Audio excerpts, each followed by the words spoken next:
Hola, ¿qué tal amigas, amigos televidentes en Extra Plus? Un gusto saludarles, darles la bienvenida a esta edición Sumando Vigores en Extra Plus.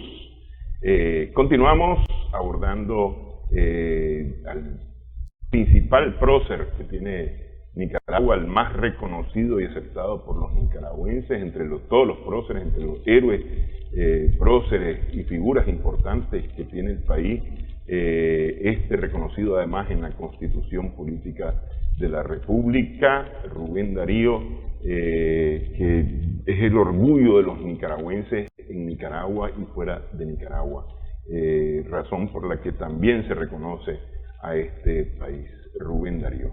Para conversar sobre él, sobre Rubén Darío, está Francisco Javier Bautista Lara, que ha escrito varios libros ya sobre Rubén Darío, pero me parece interesante que mientras algunos se dedican a hablar sobre su obra, a hablar acerca de lo que escribió y demás, vos te has dedicado a hablar o a investigar acerca de Rubén Darío, la persona, el individuo, el ser, con lo que lo construyó, lo que lo hizo, a través de su vivencia,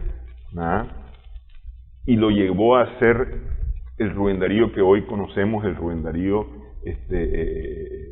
héroe nacional, prócer de la cultura hispanoamericana.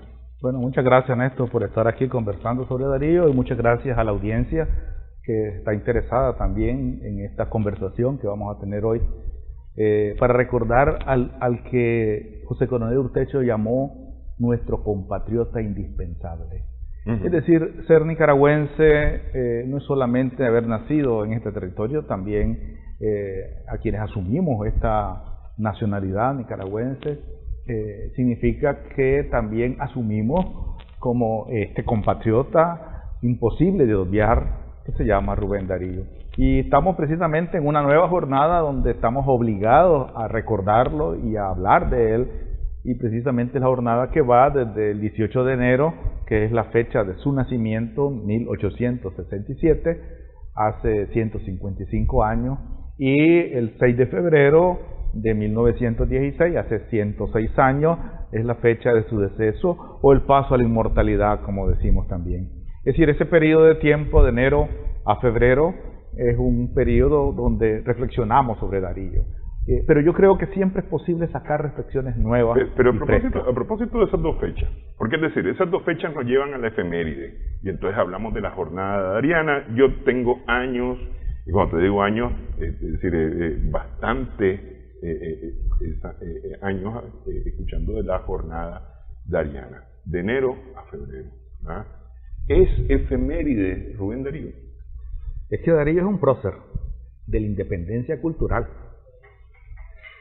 No es un prócer que conquistó territorio, ni se enroló a un ejército, ni defendió con las armas al país, como pudo haber sido José Dolores Estrada, por ejemplo. Es un prócer que defiende con la palabra, con el idioma, con una nueva manera de construir literatura, con una nueva manera de elaborar poesía y prosa, y desde Nicaragua se proyecta a Centroamérica, a América Latina y a Europa, y es aplaudido, como dijeron en su tiempo, por dos continentes. Es decir, y ahí viene el factor clave de Darío, lo que hizo Darío. Darío salió de la adversidad, de la periferia, de la insignificancia de origen, en un contexto de familia disfuncional, sin abundancia económica, en un contexto incluso donde nace accidentalmente en Metapa, cuando va camino a Olominapa con su madre, y su madre se tiene que detener ahí, y cuando nace incluso le dan el agua del socorro en sus primeros días. Es decir, el niño nace muriéndose, y su primer gran victoria es haber nacido. Y su primer gran victoria es haber sobrevivido a esa primera crisis de nacimiento. Entonces, ese niño comienza a remar en la vida, en la adversidad y contra la corriente desde su origen, sin papá, con una mamá que lo deja muy temprano y por lo tanto se cría en el hogar de su tía abuela y su tío abuelo que lo acompaña un tiempo porque el abuelo muere, el tío abuelo muere y él se queda solo con su tía abuela, con la escasez económica, en un contexto de una ciudad de León colonial, clerical, aunque mayoritariamente liberal, con esas corrientes liberales, en un gobierno central conservador.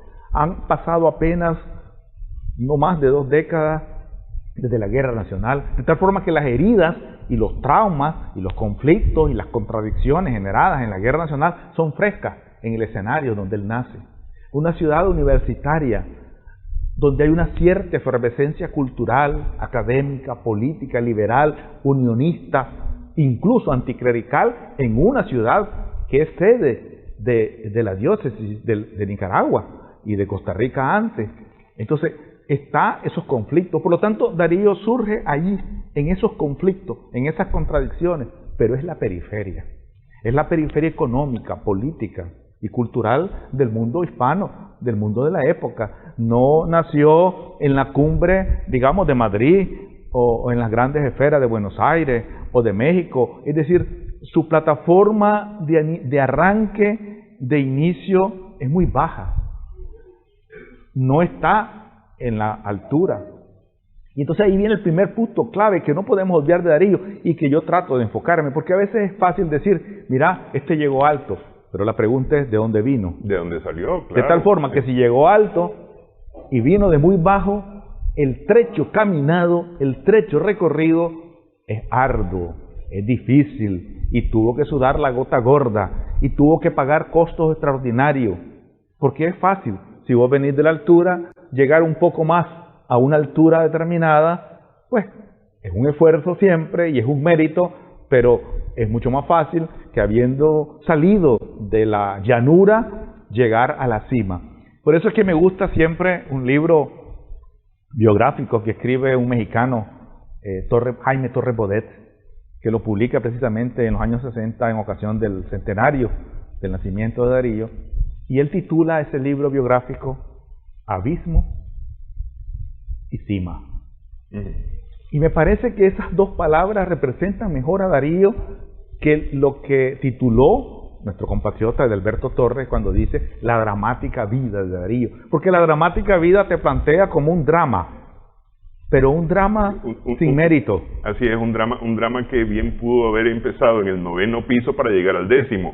Pero aquí estamos hablando que arrancó de la planta baja. Abismo sí. y cima. Sí. Es decir, un hombre que está en el abismo no solamente económico, político, digamos periférico, sino de sus propias contradicciones. Y ahí viene otro elemento importante, porque es cierto, él nace en un contexto socioeconómico, político, cultural, pero también, como dice Ortega y Gasset, yo soy yo y mis circunstancias. Esas son sus circunstancias, pero el yo, ese muchacho, tiene sus inquietudes.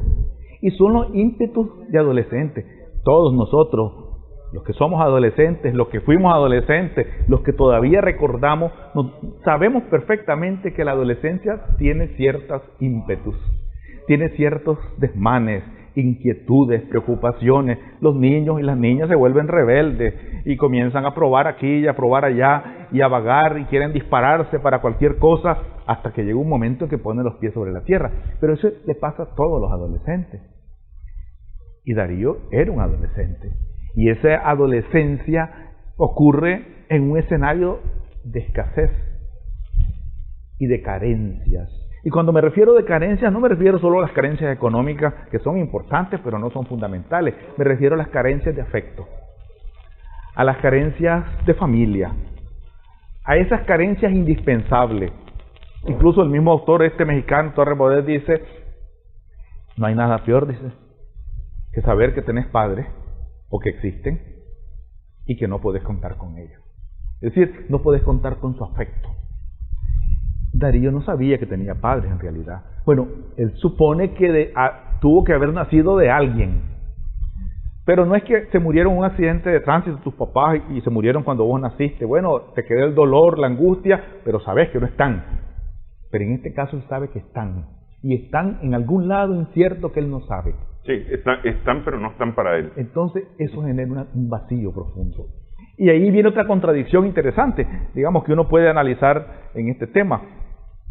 Este niño que crece con esas carencias, en ese escenario cultural y político, con esas inquietudes, en el desborde de esa juventud, de esa adolescencia y de esa niñez, donde despiertan todos los instintos y todas las inquietudes, ese niño resulta que comienza a pensar en un rumbo, en un propósito, en un sentido de su vida. Y eso es clave. Por eso algunos han dicho, la literatura, la poesía salva a Darío.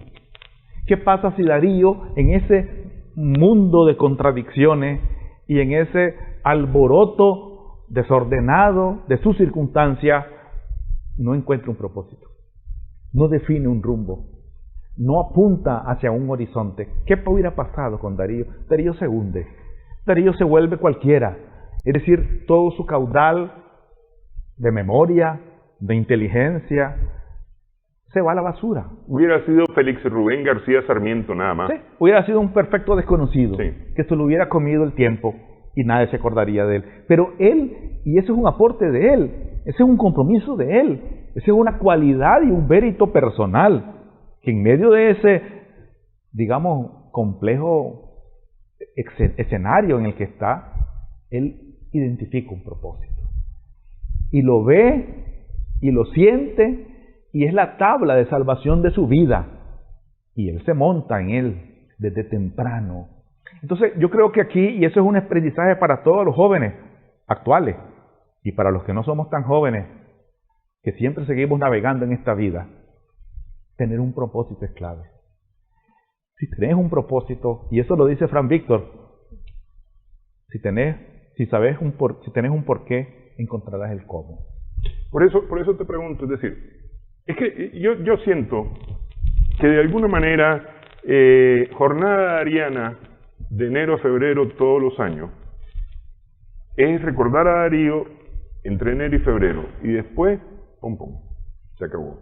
No, es decir, más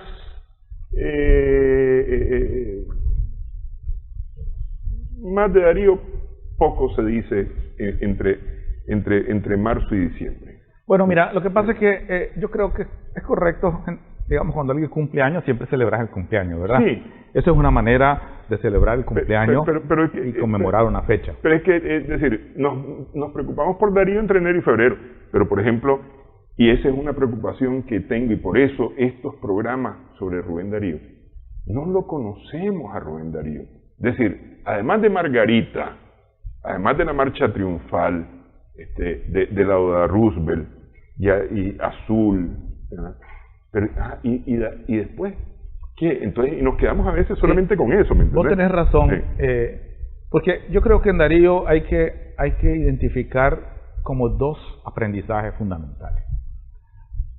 Uno es su obra, es decir, su obra que nos gusta, que la disfrutamos, que la leemos, su poesía, sus crónicas, sus novelas, sus cuentos, es decir, sus prólogos, es decir, esa obra que tiene sabor, que genera placer, que distrae, que divierte, que hay enseñanzas en su obra, que refleja una época, una visión del mundo. Una revolución, ¿verdad?, de la literatura. Eso es importante. Entonces, este es un punto clave. ¿Cuál es el defecto que hay ahí?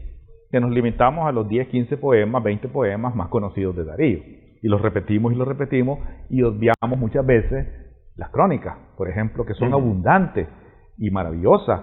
Y además son una oportunidad de aprendizaje, por ejemplo, para los que estudian comunicación social, periodismo. Pero también obviamos con frecuencia sus novelas. Últimamente, en los últimos 5 o 6 años, han comenzado a salir sus novelas.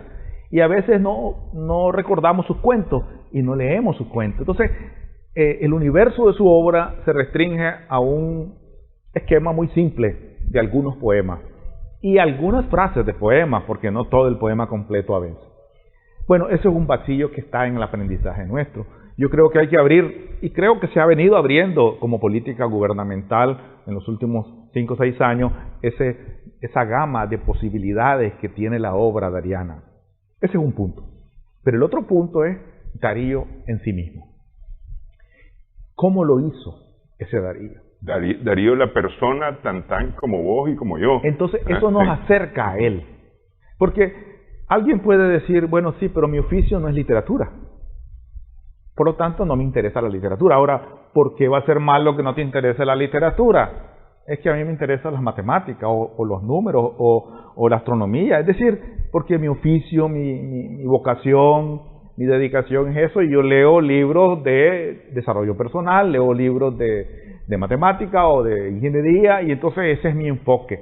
Perfecto. Entonces, Darío se te vuelve un ser desconocido, distante, que está en las estrellas, es el prócer, que no tiene nada que ver con vos, porque su literatura o su creación no te satisface, no te llena. La has leído como obligación escolar en los pénsulos de secundaria o de primaria, o en las jornadas periódicas que los Ministerios de Educación y las universidades establecen. Es decir, nada más de eso. Pero ahora yo te traslado a otro punto de Darío, él mismo.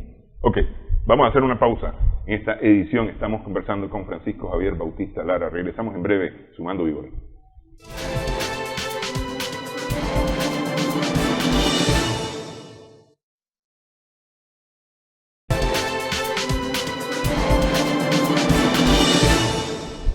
Continuamos Sumando Vigores en Extra Plus. Estamos conversando con Francisco Javier Bautista Lara, autor de varios libros de investigación acerca de Rubén Darío, el más reciente, El Bardo Eterno, sobre el cual estuvimos conversando en septiembre, octubre del año pasado, cuando ya lo presentaste oficialmente, sí. el Bardo Eterno. Ok, hablamos de Rubén Darío, no necesariamente el príncipe de las letras castellanas, que lo es, sino de Rubén Darío, la persona. Rubén Darío, el niño que seguramente se sentó allá a un ladito a oír las tertulias que tenían sus tíos abuelos en su casa. Y eso lo empezó a nutrir. Que cogió los libros que posiblemente hayan estado en la biblioteca de sus tíos abuelos, y eso lo empezó a nutrir. Que declamó, siendo una criaturita chiquitita, causando asombro y maravilla entre las personas, y eso me imagino yo que lo fue empujando. Como vos decís, un niño con carencias, un niño que empieza su vida con sentimientos de abandono, que son tremendas. Esos sentimientos son tremendos y a muchos los bloquea de por vida. Pero dijo, no, voy para allá. Yo voy me planteo este camino. Quiero hacer esto. Sí. Fíjate que él tiene en una de las frases, dice, como hombre he vivido lo cotidiano, lo ordinario, es decir, lo que hacen todas las personas, defectuosas, imperfectas, pero como poeta he aspirado a las alturas. Entonces ahí tienes una primera contradicción de él. Es decir, a veces uno se puede sorprender, digamos, este individuo que se comporta como todas las personas, imperfectamente en su vida cotidiana, con sus defectos, sus fragilidades, pero aspira a la altura en su oficio, en el propósito de su vida, que es la literatura. Y lo logra con éxito. Y no lo digo yo, lo dice el mundo de su época. Y no lo dicen solo los nicaragüenses o los latinos, lo dicen también los españoles. Y se impone su manera de ver y de hacer literatura. Eso es extraordinario. Yo pregunto, ¿quién nicaragüense ha logrado imponer una norma en algún ámbito de la ciencia, del conocimiento, y que lo sigan todos, de acuerdo o no de acuerdo, pero que todos digan, ahí está ese referente? Es un sol, es una estrella que está allá, que no puedes obviar. Puede ser que no te guste su resplandor, pero reconoces que ahí está. Y eso es sorprendente, porque es una luz que se levanta desde nuestros rincones, desde Nicaragua, principalmente desde León, de Nicaragua. Entonces, uno comienza a reflexionar, bueno, tuvo que haber habido algo en León que provocó a ese niño. Pero tuvo que haber ocurrido algo en ese niño para dejarse provocar y para lograr captar esa provocación y lanzarse. Y ahí yo quiero señalar el mérito, dos méritos. Primero, la mujer que lo cría, doña Bernarda. Esta mujer trata de suplir las carencias, lo acompaña y le da afecto. Esa mujer es la que lo empuja en su niñez, es la que lo acompaña en su niñez. Es el soporte de afecto y de origen más importante que tiene Darío. Es el referente de Darío. Y realmente es el vínculo emocional con Nicaragua. Porque no existe otro vínculo emocional. Es la tía abuela. Ese es un punto clave. Pero tal vez hay que hacer la acotación que la tía abuela no era simple ama de casa. Es decir, era una mujer de armas tomar. Una mujer activa en la vida política, militar y social de León. Claro. Es decir, ella se le para a Castellón, claro, por ejemplo, y le dice, mire, aquí lo ideal es hacer esta estrategia. Claro, sí. Pero el valor que Darío le atribuye a ella está vinculada con el afecto y con el vínculo de afecto. Sí, pero ahora voy al otro... Pero es que eso juega, te digo, una cosa importante, porque es decir, es una mujer activa, claro, es una mujer preponderante. Sí. Que tiene cierta formación cultural, intelectual. Tal vez no sea necesariamente dominante, porque si hubiese sido dominante, hubiera creado a este niño sumiso. Sí. Y no lo crió sumiso. Sí, pero entonces el otro elemento que para mí es clave en el origen es donde Darío comienza a interactuar, digamos, en la vida política, cultural, social de su época. En la tertulia de León. Yo le atribuyo a la tertulia de León el escenario de aprendizaje inicial y principal de Rubén Darío. Pero él capta de niño, porque él lo cuenta en su autobiografía, dice que se quedaba en esa tertulia, en el regazo de su abuela, hasta que los párpados se le caían. Eso significa que no es que se sentaba en una butaquita, significa que estaba más chiquito, estaba más pequeñito, porque la abuela lo chineaba. Sí. Y entonces, ahí estaba la tertulia. Bueno, en ese tiempo, vos sabés, no había luz eléctrica, no había televisión, no había radio, no había internet, así que ellos se reunían con la tacita de café. O posiblemente un trago. Con la rosquilla, con cususa quizás, de aquel tiempo, es decir, se reunían a platicar, y ahí llegaban ¿quiénes? Pues, la gente más destacada de León, liberales, anticlericales, políticos, vinculados a la cultura, intelectuales. Ahí llegaba Máximo Jerez, su padrino. Y entonces, yo digo, ¿de qué hablaban? Hablaban de lo que hablan, de la inmortalidad del cangrejo, es decir, hablaban de la Unión de Centroamérica, por ejemplo. Criticaban a los conservadores que estaban en el gobierno, hablaban de la guerra nacional, hablaban de la Revolución Francesa, del pensamiento de los enciclopedistas franceses, hablaban de poesía, de repente alguien tocaba guitarra y cantaban. Eso es lo que oía el niño. Y entonces, aquí viene una reflexión importante, esos dos escenarios que te decía, la abuela como factor clave de afecto y de vínculo con Nicaragua, y la tertulia como escenario de aprendizaje. Y en esa tertulia, ese niño está ahí, en el regazo de la abuela, él lo cuenta, hasta que los párpados se le caían. Y entonces, yo digo, ¿qué hace el niño allí? No tiene nada más que hacer, porque si hubiera habido internet, a lo mejor se hubiera ido al cuarto a chatear, y al Facebook, a ver televisión, pero no tenía opción.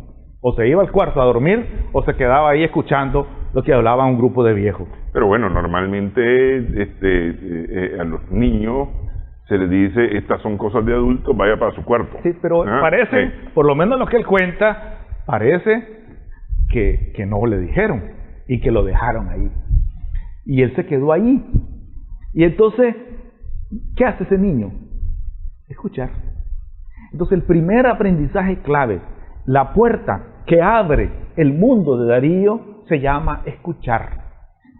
Y dice Osvaldo Basil que Darío tenía la posibilidad de dirigir una conversación y hacerla interesante sin decir una sola palabra.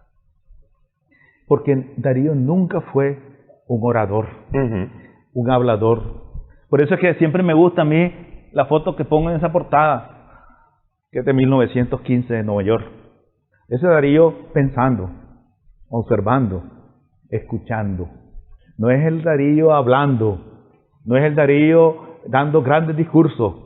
Sus discursos son breves. Su manera de conversar es verte a los ojos y escucharte. Por eso decía, dirigir una conversación y hacerla interesante sin decir una sola palabra. Ese es Darío. Pero ese aprendizaje de Darío, que es clave en su proceso de desarrollo, es parte de escuchar.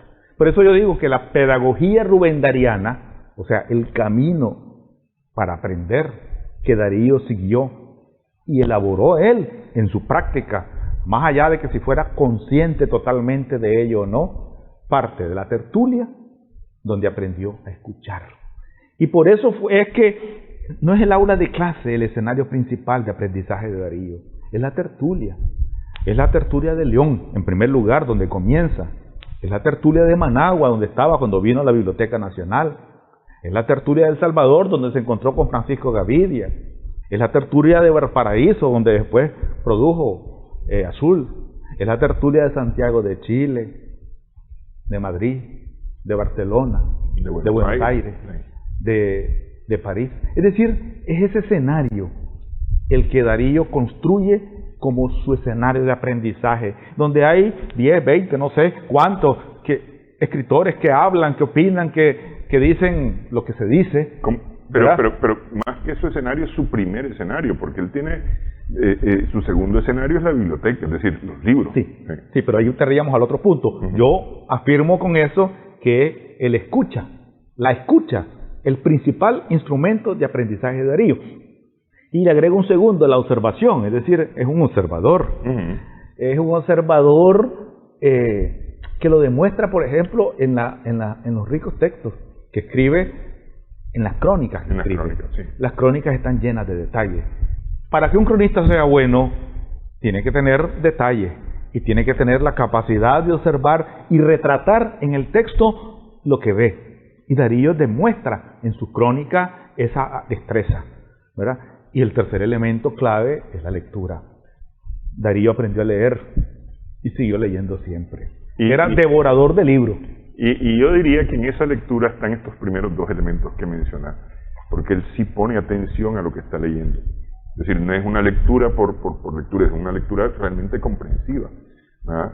Él observa los detalles de esa lectura de alguna manera, y eso lo llevan justamente a crear lo que creó, porque seguramente él tiene demandas sobre eso que ha leído y sobre lo que está leyendo de los franceses, como le dice Valera, creo que le dice, usted es un afrancesado, pero que escribe una maravilla en español, pero es decir, lo que aprende de los franceses también, y entonces dice, pero al español le hace falta esto, porque le escuchó y observó, sí. Con atención. Con atención. Porque el gran problema, y yo creo que Darío tiene esa otra virtud, él está donde está. Mientras está en la tertulia, está ahí, en la tertulia, escuchando lo que se habla en la tertulia. Y eso le da posibilidades de aprendizaje. Y eso es una enseñanza muy importante para los jóvenes de todo tiempo. Si estás en el aula de clase, está en el aula de clase. El profesor, escucha al profesor. Porque si estás en otro lado, eso pasa de noche. Entonces, Darío tenía una memoria de esponja. Pero para tener esa memoria de esponja tenía que estar ahí, presente, observando, escuchando lo que se decía para poder absorberlo. Pero si Darío se iba a divagar fuera de ese escenario, simplemente perdía la oportunidad del aprendizaje. La atención es importante y Darío creo que cultiva esa atención en los escenarios donde participa. Y otro elemento fundamental, y es una pregunta, en realidad, ¿qué lo lleva a Darío a permanecer escuchando y observando en la tertulia? A leer y a sacar los libros de los estantes de la biblioteca de su abuelo y de los estantes de la biblioteca de Managua y de cualquier otra biblioteca donde se encontraba, y a curiosear el libro y a hojearlo. ¿Qué lo lleva a eso? La curiosidad. Yo creo que Darío fue curioso y siguió siendo curioso siempre. El factor clave del aprendizaje es ser curioso. Y todos los niños pequeños son curiosos. Lo que pasa es que el sistema, a medida que vos vas creciendo y que vas a la escuela, te frena la curiosidad. Te desmotiva la curiosidad. La maestra te dice, niño, no seas curioso, sentate. No preguntes, ¿qué necio que sos? Y ese sistema, entonces, en vez de potencializar la curiosidad como un instrumento fundamental del aprendizaje, en vez de sobredimensionarlo, porque no hay manera de ser Einstein si no sos curioso. No hay manera de ser Darío si no sos curioso, porque la curiosidad a Darío lo lleva a escuchar, a observar, a leer, a viajar. Eso es la curiosidad. Si la curiosidad queda limitada, escondida debajo de la mesa, pues se apagan las luces. Y por lo tanto te quedas inmovilizado donde estás. Entonces el factor de la curiosidad es clave, y yo creo que ese es uno de los grandes aprendizajes que vos podés observar cuando haces una relectura de Darío. Estos elementos que yo estoy compartiendo con la audiencia y con vos, creo que son evidentes. Y ese es el segundo elemento clave del aprendizaje de Darío, es decir, su obra rica, fascinante, interesante, pero también él mismo en su camino recorrido. Ok, vamos a hacer pausa nuevamente en esta edición con Francisco Javier Bautista Lara. Estamos conversando en Sumando Vigores sobre Rubén Darío. Usted puede interactuar con nosotros en este programa, puede comentar, y por supuesto le pedimos también que comparta si le ha parecido lo suficientemente interesante para que otros también conozcan estas verdades o estos hechos sobre Rubén Darío. Regresamos en breve.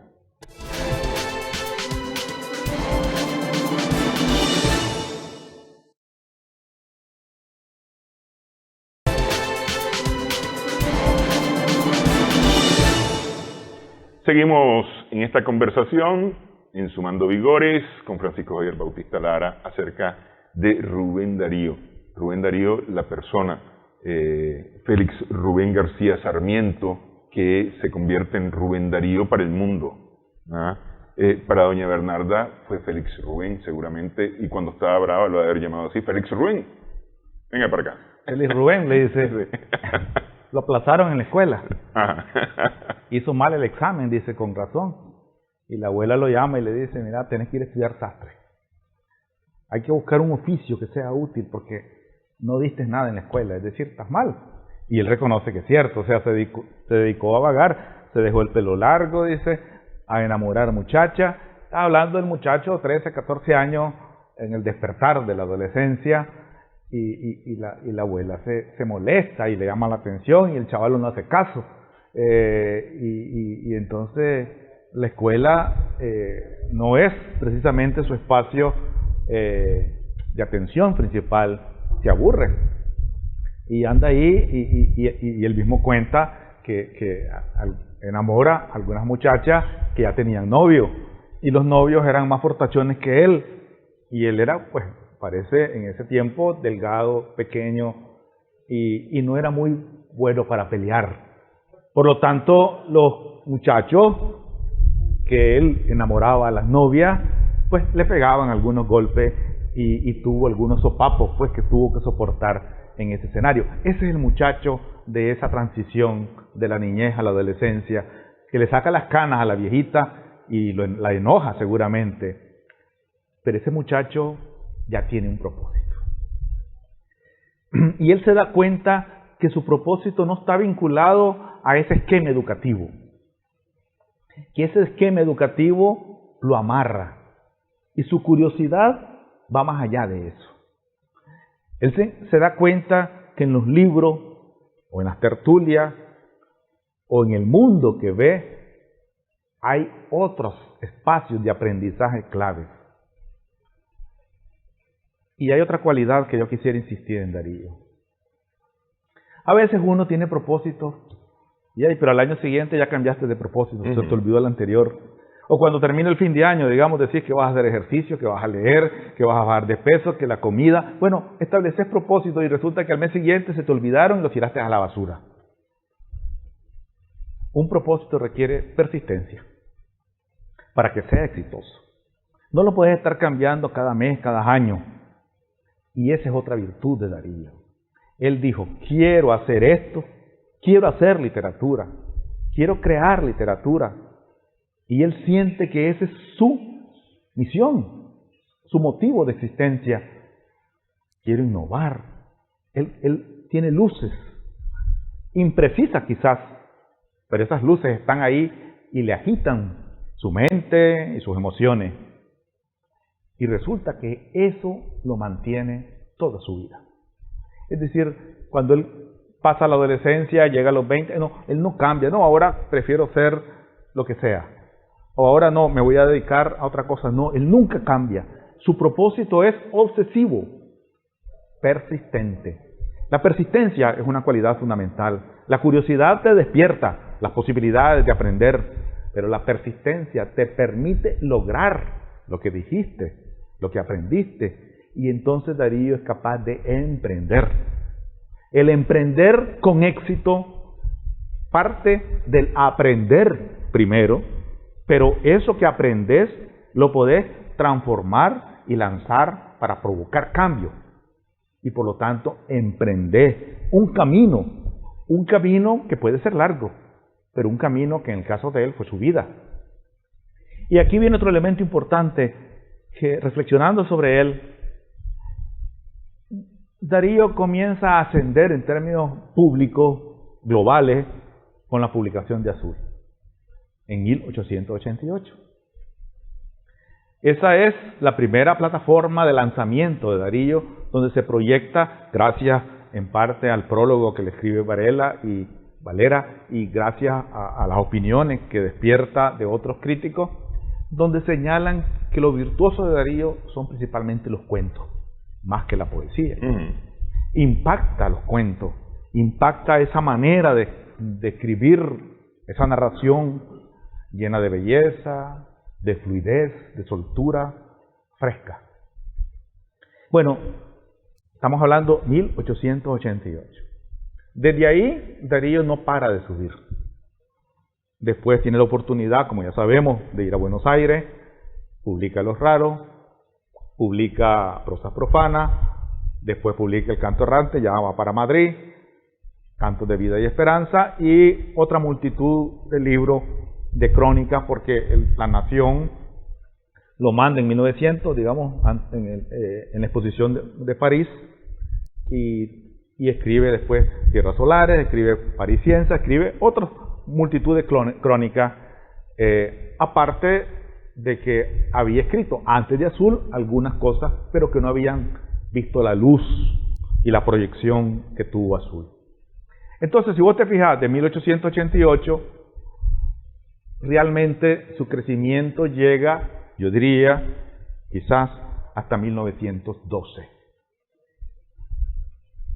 Después de 1912, donde ya pasó por Nicaragua en 1907, 1908, y donde publica El viaje a Nicaragua, Intermezzo Tropical, donde recupera la patria, recupera al hijo pródigo, y el hijo pródigo recupera el afecto de la patria.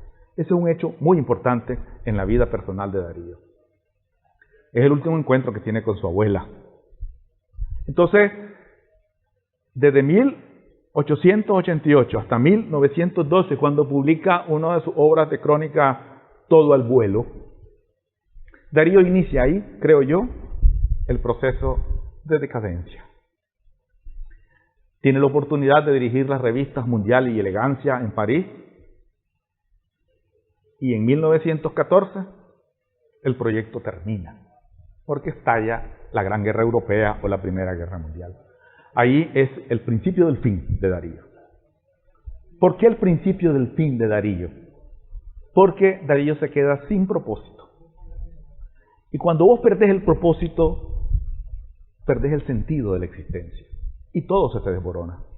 Entonces Darío, la guerra, pone a Europa en una situación conflictiva. Darío se asusta por la guerra, le tiene miedo a la guerra. Darío le tiene miedo a los muertos, a los cementerios, a las velas, a las explosiones, a la guerra, al conflicto. Darío se angustia por eso.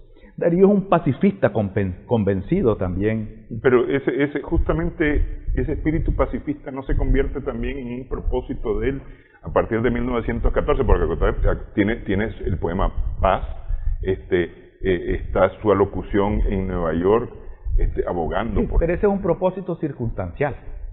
Su propósito de vida, de toda la vida, que es la literatura, pierde el espacio de las revistas en París, se queda sin empleo y se queda sin ingresos. Y Bermúdez le comenta de un proyecto para ir a hablar de la paz en Estados Unidos que no tiene eco. Pero ya no hay propósito, es decir, ya Darío alcanzó la cumbre, ya Darío logró conquistar la máxima altura de la literatura, impuso su movimiento modernista, impuso su norma poética y en la prosa, se ganó el aplauso de muchos y la crítica de otros, pero no pasó de noche su presencia. Y su obra está ahí, digamos, en un escenario amplio. Y trascendente. Trascendente. Entonces, sí. Él ya está claro que ha sido logrado. Entonces, por eso vas a pensar en el planteamiento que estoy tratando de explicar, y es que ese ascenso desde 1888 hasta 1912, 1914, concluye Darío. 24, 26 años. Darío pudo haberse muerto después de publicar Cantos de Vida y Esperanza en los primeros años del siglo XX, y ya Darío era Darío. De tal forma que lo que produce después no necesariamente impone y renueva nada, simplemente confirma lo hecho, porque lo hecho ya fue logrado y ya impactó. Ya Darío es Darío. El viaje a Nicaragua, yo diría que podría ser como un capítulo de cierre de su obra, porque la identidad nicaragüense la reafirma, una identidad que nunca perdió y a la que nunca renunció, y eso es meritorio de Darío. Por eso es nuestro compatriota indispensable, no solo por el mérito alcanzado, sino por la dignidad de mantenerse y reconocer ser nicaragüense y no renegar de ese origen nunca. Eso es importante. A veces, ¿cuántos hay que van a otro lado y les da pena decir que son del barrio de no sé dónde y que su mamá era no sé quién y prefieren obviar ese origen? Darío nunca obvió ese origen. Él siempre reconoció aquel origen circunstancial de Metapa y vio a León como París o como Roma, y lo dice con claridad. Ese es Darío. Eso le da un mérito y eso construye afecto entre los nicaragüenses hacia ese personaje tan fundamental en la vida y en la historia y en la cultura nacional. Entonces, concluyo con este planteamiento. Cerrado el ciclo de crecimiento, de ascenso, Darío se da cuenta íntimamente que su propósito fue logrado. Y ya no hay nada más que lograr. Y el escenario que presenta el mundo en aquel momento no es favorable para seguir navegando en su propósito logrado. De tal forma que el eco para su mensaje, para su creación literaria, está limitado por el conflicto de la guerra. Entonces, su decadencia es irreversible. Desde 1914, 1915, que viaja, ¿verdad?, 14 a Nueva York, después Guatemala y después regresa a Nicaragua, él está claro que solo le espera el fin y tiene que terminar finalmente, porque las circunstancias así lo empujaron, en el cementerio de su tierra natal, dice él. Y termina en León de Nicaragua el 6 de febrero de 1916.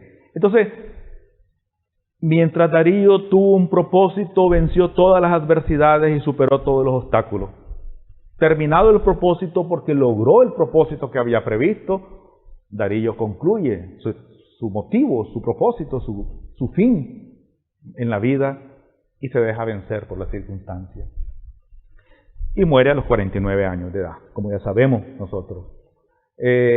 Alguien decía, muere joven, pero es que todo eso es relativo. Sí, es que eso te iba a decir. Es la esperanza de vida de la época. Hoy 49 años, es decir, más chiquito que nosotros, ¿sí? Más joven que nosotros, muere Rubén Darío. Es decir, y nosotros decimos, yo decimos, pero si yo todavía tengo cosas que hacer. Sí, pero estamos hablando del siglo XXI. Claro. En aquel momento la esperanza de vida apenas llegaba a 40 años, no más de 40 años, de tal forma que con 49 él era un viejo de su época, ¿verdad?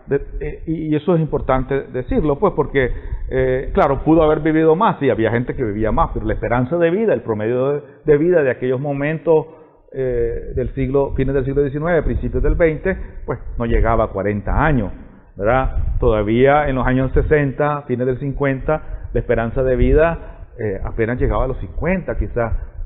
Eso fue prolongándose en las últimas 4 o 5 décadas, donde vivir 80 años es normal en las sociedades actuales. Pero entonces es importante eso, y eso lo digo para todas las generaciones presentes y futuras. Para los jóvenes de todo tiempo, tener un propósito es clave. Y si tenemos un propósito, no importan las adversidades son una prueba de fuego, son obstáculos que podés vencer si el propósito es claro. A ningún propósito meritorio se llega con un camino llano, vas a ir con un camino escabroso. Ahora es posible incluso que no sepas cómo va a ser el camino, pero si sabes cómo es el propósito y el fin, irás superando el camino que tenés. Hay un refrán que dice, cuando sé a dónde voy, ningún camino me es desconocido.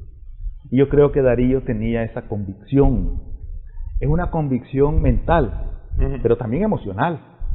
Porque no es suficiente la razón que te analice, sino que es una convicción psicológica y emocional, de tal forma que todos esos obstáculos de origen, desde su nacimiento que le echaron el agua del Socorro en Ciudad Darío, en Metapa antes, hasta las carencias de afecto y su desorden juvenil y el rechazo de los conservadores para mandarlo a París y mandarlo más bien a Granada a estudiar, todas esas cosas, él le hicieron sufrir sin lugar a dudas en su momento, pero él no se detuvo frente al obstáculo, es decir, vio la barrera ahí y ¿qué? Pues me detengo, me siento y no hay nada que hacer. No, él salió adelante a pesar de eso, y eso es un gran aprendizaje. Yo creo que los jóvenes en las escuelas, en las universidades, en los colegios, tenemos que enseñar esa parte de Darío, es decir, que frente al obstáculo, frente a la adversidad, él lo supera y trata de darle la vuelta y seguir adelante o derribarla, pero no se quede estancado frente a la gran muralla que le impide seguir avanzando, como a veces puede ocurrir. Sí, pero tampoco avanza a la loca, es decir, tiene metas definidas, que eso es importante, tener metas definidas, es decir, yo voy para este lado, y como decir, no son metas de corto plazo, son metas de largo plazo, es decir, yo quiero ser ingeniero aeroespacial, tengo aptitudes y cualidades para ser ingeniero aeroespacial, ok, voy a trabajar para eso, pues, para ser ingeniero aeroespacial. Sí. No hay en Nicaragua, bueno, en algún lugar tiene que haber para que yo pueda hacer, así que voy a ir a buscar a dónde es que, y me voy a ir a buscar la universidad, y si me dan una beca, bárbaro que me den una beca, no sé, es decir, pero te planteas tu norte, el norte de tu vida, no el norte de tu año ni de tu mes. Claro. Sí, y eso es lo que tiene Darío. Darío muere solo, es decir, amistades, gente que lo admira, pero muere solo, sentimentalmente solo, y triste porque ha dejado a su esposa, a su mujer, Francisca, su princesa Paca, en España, y no la puede volver a ver. Es decir, pasa más de un año. Muere solo, pero muere en su León de Nicaragua. Muere en su León. No lo tiene todo. Pero es que quiero tocar eso. Si querés hacemos una pausa chiquitita, ya para la parte final del programa, conversamos con Francisco Javier Bautista.